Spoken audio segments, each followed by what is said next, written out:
প্রিয় বন্ধুরা, আসসালামু আলাইকুম। আজকে 21শে আগস্ট। আপনারা জানেন 2004 সালে যে নেক্কারজনক গ্রেনেড আক্রমণ হয়েছিল তৎকালীন বিরোধী দলীয় নেত্রী আওয়ামী লীগ সভানেত্রী শেখ হাসিনার উপর, তাকে হত্যা করার চক্রান্তের অংশ হিসেবে, এবং সেই সময়ের বিএনপি জামাত সরকার এবং সেই সময়ের যে হাওয়া ভবন, যে নটোরিয়াস হাওয়া ভবন, তারা যে চক্রান্ত করে শেখ হাসিনাকে একেবারে চিরতরে শেষ করে দেওয়ার যে চেষ্টা করেছিল, আজকে সেই দিন। এবং তথ্য প্রমাণ সকল ধরনের ইনভেস্টিগেটিভ যত জার্নালিজম যেটা হয়েছে এবং আদালতে যে ধরনের অনুসন্ধান হয়েছে, সকল কিছু মাধ্যমে আজকে প্রমাণিত সত্য যে তারেক রহমান নিজে যুক্ত ছিলেন এই নেক্কারজনক ঘটনার সাথে। এই তারেক রহমান গতকাল রাত্রে একটি ভিডিও বার্তা রিলিজ করেছে এই 21শে আগস্টের গ্রেনেড হামলার ঘটনাকে ঘিরে। সে বিভিন্ন ধরনের বক্তব্য দিচ্ছে এবং প্রশ্ন ছুড়ে দিচ্ছে, এবং তার মাধ্যমে মূলত সে যেটি করার চেষ্টা করছে সেটি হচ্ছে তার অন্ধ অনুসারীদেরকে বিভ্রান্ত করার চেষ্টা। সে যে নির্দোষ এই ধরনের কিছু প্রমাণ করার চেষ্টা করছে এবং এদেশের সাধারণ মানুষকে সে বিভ্রান্ত করার চেষ্টা করছে, কিন্তু কতগুলো মিথ্যে কথা সামনে হাজির করে এই কাজগুলো সে করার চেষ্টা করছে। এই জন্য আমি তার এই বক্তব্যের প্রেক্ষিতে যতগুলো মিথ্যে কথা সে বলেছে তার বক্তব্যের মধ্যে, সেগুলো তুলে ধরছে আপনাদের সামনে তথ্য প্রমাণ সহ। সবার প্রথমে যে বিষয়টা আমি আনতে চাই, শুনুন তার বক্তব্য।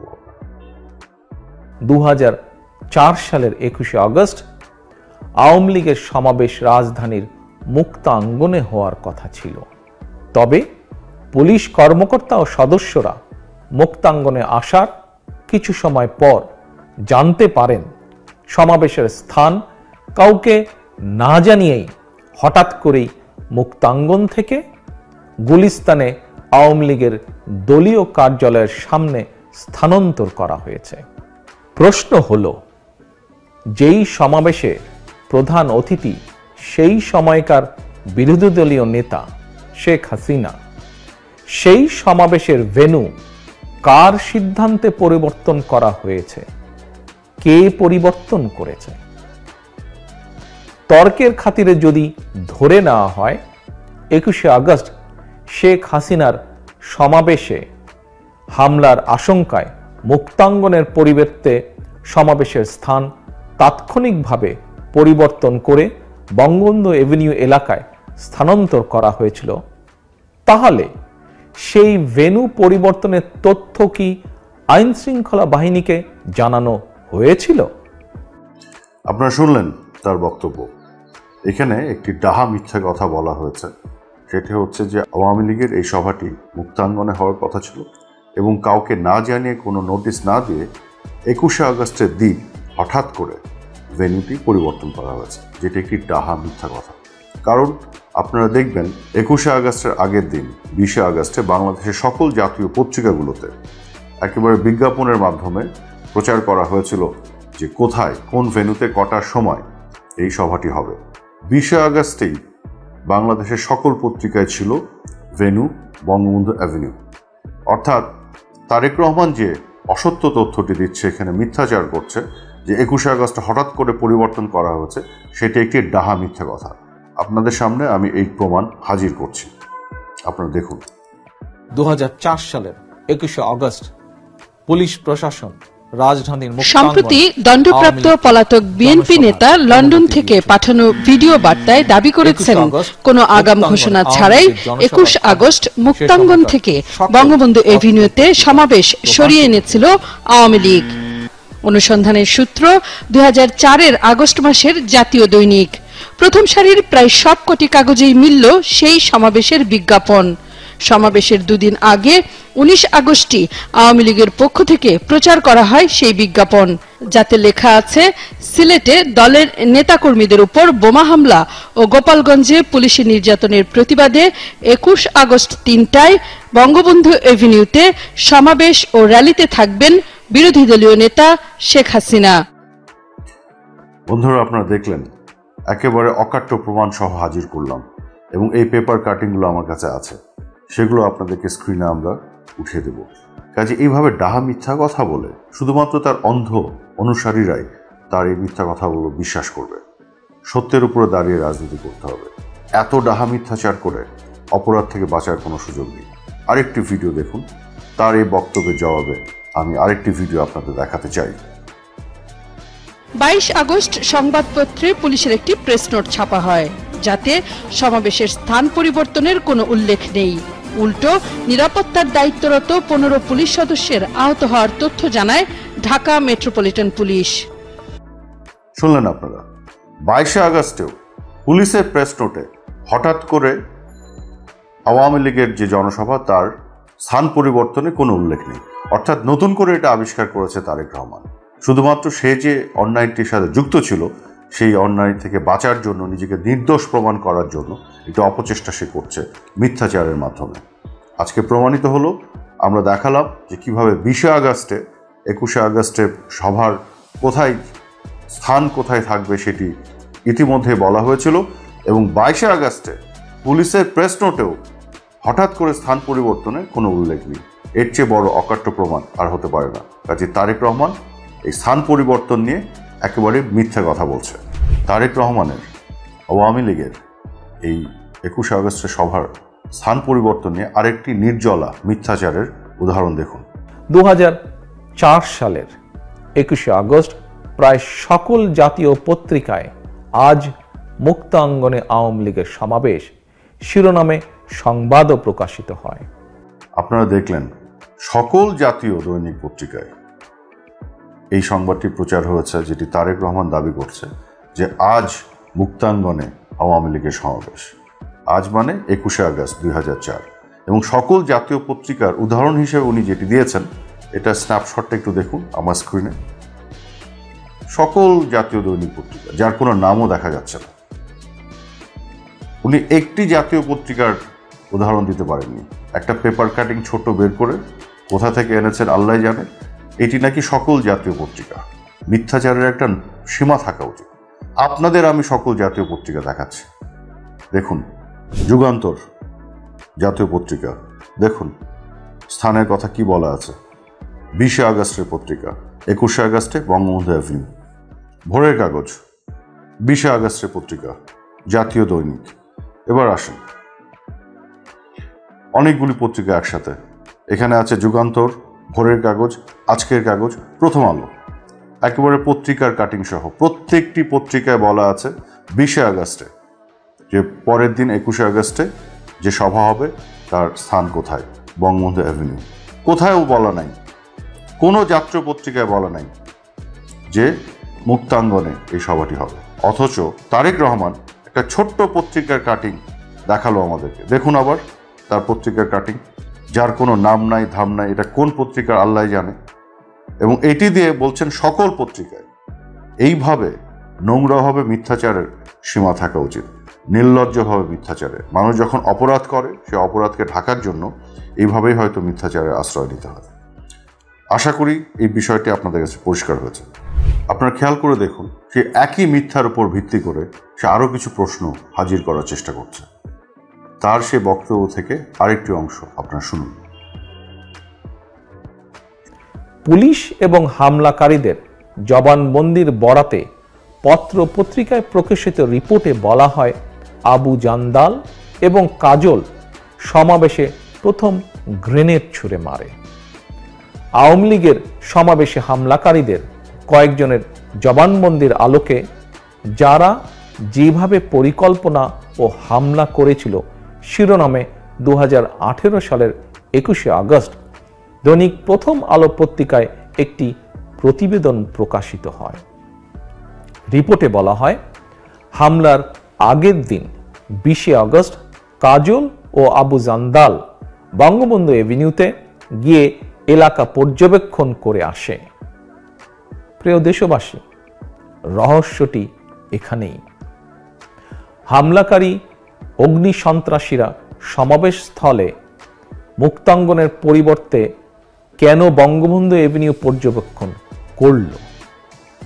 21 আগস্ট দুপুরে হঠাৎ করেই আওয়ামী লীগের সমাবেশের ভেন্যু মুক্তাঙ্গন থেকে পরিবর্তন করে বঙ্গবন্ধু এভিনিউতে নেওয়া হলো। তাহলে হামলাকারীরা আগেই কিভাবে জানলো মুক্তাঙ্গনে নয় বঙ্গবন্ধু এভিনিউ সমাবেশ হবে। হামলাকারীদেরকে ভেন্যু পরিবর্তনের তথ্য আগেই কে জানিয়ে দিয়েছিল? বন্ধুরা, আপনারা শুনলেন, সেই একই মিথ্যাচারের উপরে ভিত্তি করে সে আবার নতুন কিছু প্রশ্ন হাজির করছে। আবু জান্দাল এবং কাজল কিভাবে জানলো? কেন জানবে না? 20 আগস্টের সকালবেলায় তো সকল পত্রিকা এই তথ্য চলে এসেছে যে 21 আগস্টে বঙ্গবন্ধু অ্যাভিনিউতে এই সভাটি হবে। তাহলে এই যে রহস্য তৈরি করার সে চেষ্টা করছে যে মিথ্যাচারের মাধ্যমে, সেই রহস্য কিন্তু আসলে রহস্য নয়। এটি পরিষ্কার যে তারই পাঠানো এই হামলাকারীরা 20 আগস্টেই সকালবেলা থেকে তারা জানে, যে কারণে তারা দুপুরবেলা বা বিকেলবেলা সেই স্থান পরিদর্শন করে আসে তাদের পরিকল্পনা অনুযায়ী। খুবই সিম্পল একটি ব্যাপার, এর মধ্যে কোনো রহস্যের কিছু নাই। সত্যের উপরে দাঁড়িয়ে রাজনীতি করতে হবে। এত ডাহা মিথ্যাচার করে অপরাধ থেকে বাঁচার কোনো সুযোগ নেই। আরেকটি ভিডিও দেখুন। জজ মিয়াকে ব্যবহার করে 21 আগস্ট মামলা ভিন্ন খাতে প্রবাহিত করতে চাইলে বিএনপি সরকারের সময় মুফতি হান্নানকে গ্রেফতারের প্রয়োজন ছিল না। মুফতি হান্নানের বিপক্ষে অনেকগুলো অভিযোগ ছিল, অভিযোগের কোনো শেষ ছিল না। যেমন 1999 সাল থেকে যে বিভিন্ন ধরনের অপরাধের সাথে মুফতি হান্নান যুক্ত ছিল। বাংলাদেশে যে উদীচী শিল্প গোষ্ঠীর একটি অনুষ্ঠানে বোমা হামলা হয়, তারপর রমনার বটমূলে বোমা হামলা, তারপর কোটালীপাড়ায় বঙ্গবন্ধু কন্যা শেখ হাসিনাকে হত্যা করার জন্য যে বোমা পুঁতে রাখা হয়েছিল সেই ঘটনাটি। পরবর্তীতে 2001 সালে 20 জানুয়ারি বাংলাদেশের কমিউনিস্ট পার্টির সমাবেশে বোমা হামলা, এগুলো সব কিছুর ব্যাপারে অভিযুক্ত ছিল মুফতি হান্নান। এবং তারপর অবশ্যই 21 আগস্টের যে বোমা হামলা। কিন্তু তারেক রহমান যেটা দাবি করেছে যে তাদের সময় মুফতি হান্নানকে গ্রেফতার করা হয়েছিল, অর্থাৎ তাদের একটা সদিচ্ছা ছিল এই 21 আগস্টের বোমা হামলার বিষয়টি তারা উদ্ঘাটন করতে চেয়েছে। কিন্তু যেখানে সে লুকিয়েছে যে তথ্যটি, সেটি হচ্ছে এই যে মাঝখানে 2004 সালে মে মাসে 21 তারিখ মুফতি হান্নান আরেকটি ঘটনা ঘটিয়ে ফেলে। সেটি হচ্ছে তৎকালীন British High Commissioner Anwar Chowdhury, তিনি সিলেটে গিয়েছিলেন হযরত শাহজালাল মাজারে, সেইখানে একটি বোমা হামলা ঘটে এবং সেই বোমা হামলার ঘটনার সাথে মুফতি হান্নান যুক্ত ছিল। যেহেতু একটি আন্তর্জাতিক অ্যাটেনশন চলে আসে এখানে, এবং যে কারণে বাধ্য হয়ে পরবর্তীতে মুফতি হান্নানকে তাদের গ্রেফতার করতে হয়। মূলত কিন্তু গ্রেফতারটা এই কারণে হয়েছে যেহেতু ব্রিটিশ হাই কমিশনের উপরে বোমা হামলার সাথে মুফতি হান্নানের সংযুক্তি খুঁজে পাওয়া যায়, যে কারণে বিএনপি সরকার মুফতি হান্নানকে বাঁচানোর চেষ্টা করেও আসলে পারেনি, গ্রেফতার করতে বাধ্য হয়। যার মুখ থেকে আমার নাম বের করে 21 আগস্ট মামলায় আমাকে জড়ানো হয়েছে, সেই মুফতি হান্নানকে ক্রস এক্সামিন করার সুযোগ না দিয়ে কি কারণে অন্য একটি মামলায় তড়িঘড়ি করে ফাঁসি দেওয়া হলো? আনোয়ার চৌধুরী ব্রিটিশ হাইকমিশনের উপর যে বোমা হামলা, সেই বোমা হামলার মামলাতেই আসলে মুফতি হান্নানের নিম্ন আদালতে সাজা হয়, উচ্চ আদালতে তারা আপিল করে, সেখানে সাজা হয়, এবং পরবর্তীতে সর্বোচ্চ আদালতে আপিল বিভাগে যেও সে মামলা নিষ্পত্তি হওয়ার পরে যখন তাকে মৃত্যুদণ্ড দেওয়া হয়, তারপরে তার মৃত্যুদণ্ড কার্যকর করা হয়। আইনের আপনারা জানেন গোটা বিশ্বে যে নিয়ম আছে যে একজন ব্যক্তির বিপক্ষে যদি একাধিক মামলা থাকে, যে মামলায় সকল ধরনের বিচার কার্য শেষ করার পরে তার সাজার রায় হবে, সেটি তাৎক্ষণিকভাবে সেই সাজা কার্যকর করতে হয়। কাজে এটি মোটেও তড়িঘড়ি করে করা হয়নি এবং এটি অন্য কোনো অসৎ উদ্দেশ্য নিয়ে করা হয়নি। এটা নিয়ম অনুযায়ী তাকে ফাঁসির যে আদেশ সেটি কার্যকর করা হয়। কাজে তড়িঘড়ি যে বিষয়টি, এটি ডাহা একটি মিথ্যা কথা যেটা তারেক রহমান বলছে। আরেকটি জিনিস হচ্ছে যে তার যে স্বীকারোক্তিমূলক জবানবন্দি মুফতি হান্নানের, সেই জবানবন্দিতে সে যা বলেছিল, যেটি বললাম, অন্যান্য যারা এখানে অভিযুক্ত ছিল তাদের সাথে কোলাবোরেট করে গেছে। কাজেই মুফতি হান্নান যদি স্বীকারোক্তিমূলক জবানবন্দি দেওয়ার পরে ক্রস এক্সামিনেশনের ঘটনাটি না ঘটে, তাহলে তার স্বীকারোক্তিমূলক জবানবন্দির কোনো গ্রহণযোগ্যতায় থাকে না। কিন্তু যেহেতু কোলাবোরেট করেছে, মিলে গেছে অন্যান্য অভিযুক্ত যারা, তারা একইভাবে স্বাধীনভাবে একই কথা বলেছে, যে কারণে ক্রস এক্সামিনেশনের আর প্রয়োজন নাই। এটা ছাড়াও এটিকে সত্য হিসেবে গণ্য করা হয় আদালতে। গোটা বিশ্বে এই নিয়ম আছে। তারেক রহমান আরেকটি বিষয় নিয়ে ধোঁয়াশা তৈরি করার চেষ্টা করেছে। এটা হচ্ছে যে বলার চেষ্টা করেছে যে মুফতি হান্নান তার ব্যাপারে যে বক্তব্যটি দিয়েছিল কোর্টের স্বীকারোক্তিমূলক জবানবন্দিতে, সেটি মুফতি হান্নানকে জোর করে করানো হয়েছিল। একমাত্র মুফতি হান্নানের মুখ থেকে জোর করে আমার নাম বের করে 21শে আগস্ট মামলায় আমাকে জড়ানো হয়েছে। মজার কথা হচ্ছে যে মুফতি হান্নান যদি জোর করেই তাকে দিয়ে এই স্বীকারোক্তি নেওয়া হতো, তাহলে মুফতি হান্নান ছাড়া এটার সাথে সংশ্লিষ্ট অন্যান্য অপরাধী আরও অনেকেই, যারা স্বাধীনভাবে আলাদা আলাদাভাবে মুফতি হান্নান যে কথা বলেছিল সেই কথাকে কোরাবোরেট করেছে। আইনের ভাষায় এটি একটি টার্মিনোলজি, কোরাবোরেট, অর্থাৎ যখন সংঘবদ্ধ কোনো চক্র কোনো একটি অপরাধ করে, তখন এটিকে প্রমাণ করার জন্য যেটি করা হয়, এই যারা যারা যুক্ত সে অপরাধের সাথে তাদেরকে আলাদা আলাদাভাবে স্বাধীনভাবে তাদেরকে ইন্টারোগেট করা হয়। এবং আপনারা জানেন যে কেউ যদি মিথ্যা কথা বলতে চায় তাহলে কিন্তু সকলের কথা কখনো মেলে না। সত্য কথাটি কিন্তু সব ক্ষেত্রেই মিলে যায় যদি সকলে সত্য কথা বলে। তো সেটাকে বলে আইনের ভাষায় কোরাবোরেশন। সো যখন কোরাবোরেট করে যায় তখন আইনের দৃষ্টিতে সেটিকে সত্যি হিসেবে গ্রহণ করা হয়। এবং স্বীকারোক্তিমূলক জবানবন্দি দেওয়ার পরে কোনো অপরাধী যদি পরবর্তীতে কোর্টে অস্বীকারও করে, তারপরও তার জবানবন্দিটি গ্রহণ করা হয় যদি দেখা যায় যে তার প্রথম জবানবন্দির সাথে অন্যান্য অপরাধীদের স্বাধীনভাবে দেয়া জবানবন্দি মিলে যাচ্ছে। তো এখানে সেই ঘটনাটি ঘটেছে। আপনাদের যদি মনে থাকে, আমি এখানে উল্লেখ করি দুজন ব্যক্তির কথা। তাদের মধ্যে একজন হচ্ছে রেজ্জাকুল হায়দার, যে একভাবে ইনভলভ ছিল এই পুরো 21শে আগস্টের এই বোমা হামলার ঘটনার সাথে, যে বিএনপির আমলে ডিজিএফআই ডিরেক্টর ছিল। আরেকজন হচ্ছে আব্দুর রহিম, যে হচ্ছে বিএনপির সময় এনএসআইয়ের ডিজি ছিল।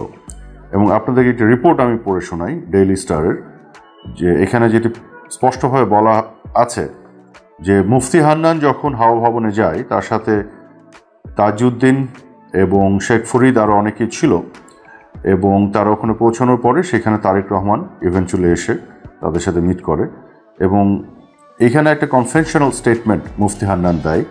সেখানে সে যেটা বলে যে তারা যখন হাওয়া ভবনে পৌঁছায় সেইখানে হারিস চৌধুরী ছিল, বাবর ছিল, মুজাহিদ ছিল, রেজ্জাকুল হায়দার এবং রহিম, এই যে দুজন ব্যক্তির কথা আমি বললাম, রেজ্জাকুল হায়দার এবং রহিম, এরা দুজনও ছিল। এবং কোর্টে কনফেশনাল স্টেটমেন্টে রেজ্জাকুল হায়দার এবং রহিম দুজনই আলাদা আলাদাভাবে এই মিটিংয়ের কথা বলেছে, যেখানে তারেক রহমান উপস্থিত ছিল এবং মুফতি হান্নান উপস্থিত ছিল। এখন দেখেন এখানে যেটি বলা হচ্ছে, they were assured of all kinds of administrative support. তার মানে মুফতি হান্নান এবং তার শেখ ফরিদ ওদেরকে অ্যাসিওরেন্স দেওয়া হয়েছিল সব ধরনের সরকারি সমর্থন তাদেরকে দেওয়া হবে। অ্যান্ড ওই মিটিংয়ে তারেক রহমান তাদেরকে যেটা বলে, in the meeting when Tarique Rahman told them to carry out the plan and be in touch with Babar and Pintu according to the verdict. এখন ভার্ডিক্ট এই জিনিসটা যেভাবে আসছে যে তারেক রহমান পরিষ্কারভাবে তাদেরকে বলে এই পরিকল্পনাটি নিয়ে এগিয়ে যেতে এবং সরকারি সব ধরনের প্রশাসনিক সমর্থন দেওয়া হবে এবং পিন্টু এবং বাবরের সাথে এই জঙ্গিরা যাতে যোগাযোগ রেখে চলে এবং কাজগুলি করে সেই বিষয়টি বলা হয়। তো মুফতি হান্নান এককভাবে যে এই স্বীকারোক্তিমূলক জবানবন্দি দিয়েছিল বিষয়টি সেটি নয়, আসলে এই জবানবন্দি আরও অনেকেই দিয়েছে। রেজ্জাকুল হায়দার এবং আব্দুর রহিম, তাদের জবানবন্দির সাথে এটা মিলে যায়।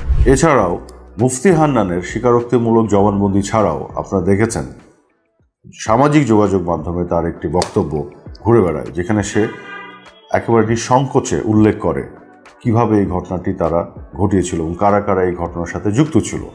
সেটি কিন্তু কোনো স্বীকারোক্তিমূলক জবানবন্দি ছিল না, সেটি ছিল একটা ইন্টারভিউ। কোনো একজন জনৈক সাংবাদিক কোনোভাবে আদালতের গেটের সামনে তার ইন্টারভিউ করেছিল।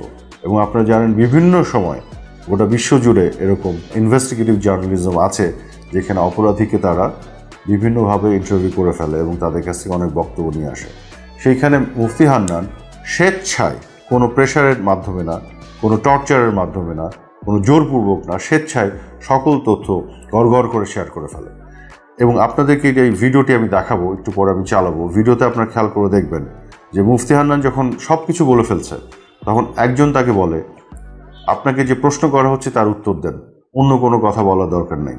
কিন্তু সে তখন বলে যে আমি তো এই প্রশ্নগুলির উত্তর দিচ্ছি, সব তো এমনিই চলে আসছে। মানে সে কিন্তু খুব স্বতঃস্ফূর্তভাবে এই বক্তব্যগুলি রাখে তার এই ইন্টারভিউতে, এবং এটা কোনো প্রেশারের মাধ্যমে সেই কথাগুলি বলেনি। এবং সে সত্য বক্তব্যগুলো একেবারে স্বতঃস্ফূর্তভাবে স্বীকার করে গেছে ইন্টারভিউতে, যেখানে তারেক রহমান থেকে শুরু করে সকলের নাম সে উল্লেখ করেছে। 21 আগস্টে আমার সর্বপ্রথমে এর সাথে ইনভলভ এবং যুক্ত হই আমি 18 তারিখে। এখানে আগে আলোচনা সামনে হচ্ছে, এখানে আপনার যে ইনভলভমেন্টটা সেইভাবেই আপনি বলবেন। জি স্যার। বাকি যেটা আছে সেটা আমরা আপনি কি করেছেন? আপনার পার্টটা এখানে পার্টটা যেটুকু আছে এটার মধ্যে মিটিং এ ছিলেন, জি সেই মিটিং এ যা যা হয়েছে সেটা গ্রেনেড পেলেন কিভাবে এবং প্লেস করলেন? জি কি বলবো স্যার? হ্যাঁ এটাই বলেন, আপনার অংশটা বলেন। আমার অংশটা বলতে গেলে তো অন্যদেরও অংশ আসে যাবে স্যার। হ্যাঁ ঠিক আছে, বলেন, আপনি বলেন। জি। তো এখানে আলোচনা হলো, ওনারা পূর্বের আলোচনা করলেন যে এরকম আমাদের সঙ্গে বিএনপির হাওয়া ভবনে মিটিং হয়েছিল, এখানে 2টা মিটিং হয়েছে এবং পরবর্তী 3টা মিটিং হয়েছে, 3টা অংশগ্রহণ করছে। ওনারা বললেন যে প্রথম মিটিংয়ে 14 তারিখে একটা মিটিং ছিল যে হাওয়া ভবনে, সে হাওয়া ভবনে বিভিন্ন আলোচনা হয়। ওই হাওয়া ভবনে মিটিংয়ে শরিক ছিল তারিক জিয়া, আপনার আলী হাসান মুজাহিদ সাহেব, তারপর আপনার ওই হারিফ চৌধুরী এবং আব্দুল সালাম পিন্টু সাহেব এবং হরকতুল জিহাদ ইসলামের আমির মানে আব্দুল সালাম সাহেব, শেখ ফরিদ সাহেব। এবং এই ইন্টারভিউয়ের পরেই মূলত পুরো মামলার মোড় ঘুরে যায় এবং তারপরেই পরবর্তীতে দেখা যায় যে আসলে মূল কালপ্রিট হোতা কারা ছিল। কাজে তারেক রহমান আজকে যতই অসত্য কথা বলুক, তার এই অসত্য কথা থোপে টিকবে না।